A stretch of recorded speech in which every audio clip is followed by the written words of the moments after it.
Hello.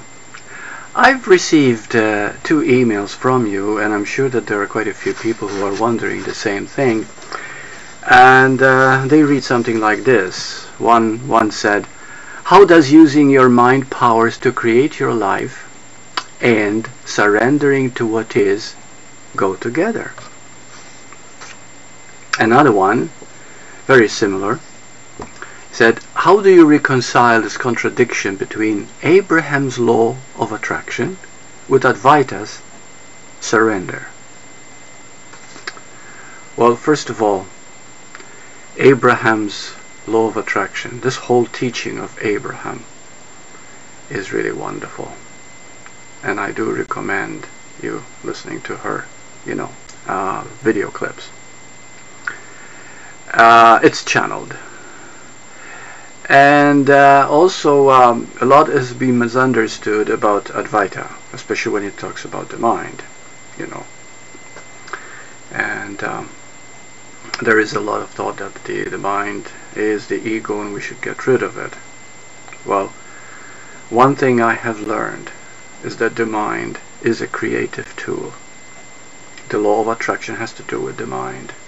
There is absolutely nothing, no experience, feeling, thought, the world that you see around you that is not created by mind. Everything is mind. Yes, it's true, it's an illusion.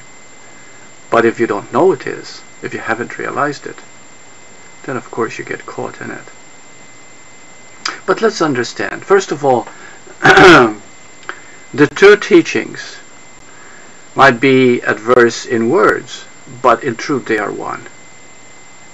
There's really one teaching. What is the one teaching? Okay, if we go into that now, it might make it a little clearer to understand the seeming opposites. Okay, the basic teaching is this. It's very, very simple and very obvious. You are a human being. Simple, isn't it? Now, there are 6 billion humans on this earth plane. But there is only one being.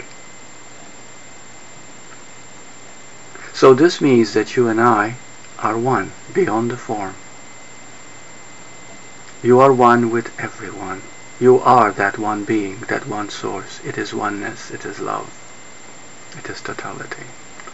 And until we begin to grasp this simple and obvious truth, once we get to know it, there will always be some confusion.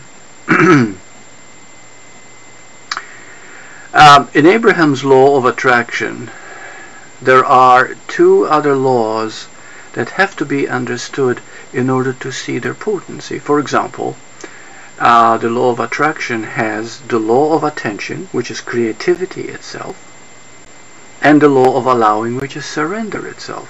And yet the 2 are absolutely necessary, as we will find out. For example, let's talk about attention as creativity. Did you know that whatever you pay attention to, you reflect and becomes you? Suppose right now you're thinking a negative thought. Immediately you'll feel negative, because that's where your attention is at. You become what you pay attention to. If you're paying attention to a very happy, positive thought, then you're feeling happy. It's as simple as that. You are what you're paying attention to. Why? Because you're constantly creating yourself through the mind, through the law of attraction, by the principle of attention. But then again, what is attention? In its pure form, attention is awareness. And everyone is aware. What you are aware of becomes your thought, your feeling, your reality.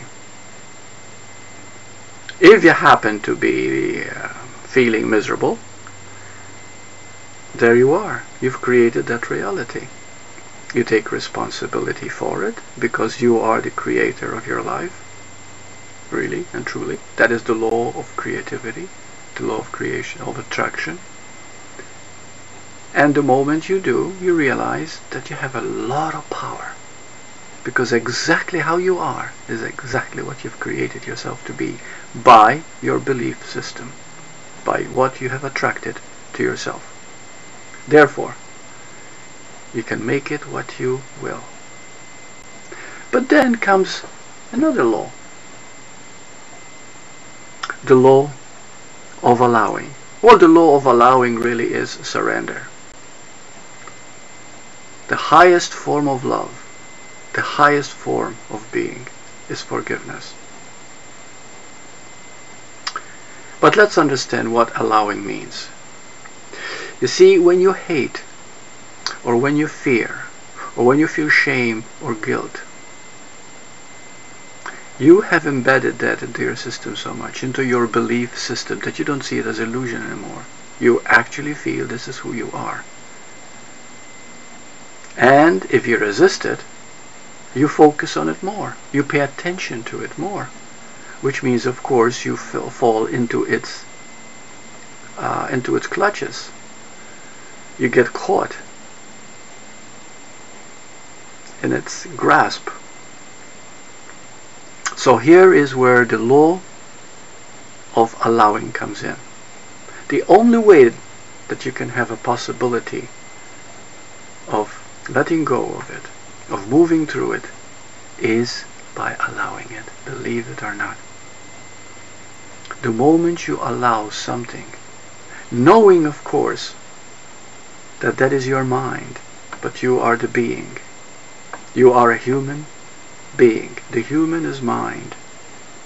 Everything that you experience around you, the world that you see to be so real, is all your mind. How freeing it is to realize that. Well, then we have being. You are a being. Being is the source of everything. It is the source of creativity. But it itself does not create. It itself just is. But from it emerges everything. It is the source. Now, whenever we allow anything, knowing that it is not our reality, we just make it seem as if it is. Our reality is being, it is source. Then, knowing that, and allow whatever the mind is feeding us, because we know we are greater than that, we are more than that. That very knowing itself, that very allowing itself, becomes forgiveness. Forgiveness is the greatest transforming power that we have. In fact, it is only through forgiveness, by forgiving every judgment that we make of others and ourselves, that we start truly creating a heaven on earth. And it brings us closer and closer to the home we have always wanted, our very being. Thank you. Namaste.